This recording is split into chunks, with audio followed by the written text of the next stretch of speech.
This is our new FrictionFit Dust Hood. It has a taper on the lip to make it super easy to attach. Even though we use 3/8 inch thick acrylic, it's never exactly 3/8 inch. In fact, the thickness varies slightly, which is why we're including gasket with your dust hood.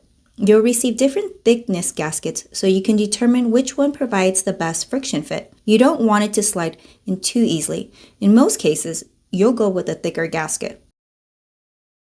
First, lay the gasket strip down and stick some masking tape to the gasket side. Now, you can remove the backing from the gasket. Use the masking tape as handles as you attach the gasket to the dust hood. The gasket adhesive is super strong.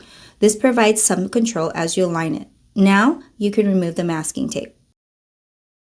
You can squeeze the edges, but once you attach it to the base plate, it will secure the gasket and you should have a perfect friction fit. The thicker gasket should be a great fit for all your Wood Grain Junkie base plates. The hose port will fit some of the most popular hose attachments out there, like Centec, Rockler's Dusk Right, and of course, Festool's suction hose. First, let's see the mess thrown without a dust hood. Now, we'll easily attach our dust hood, and right away we can see the huge improvement.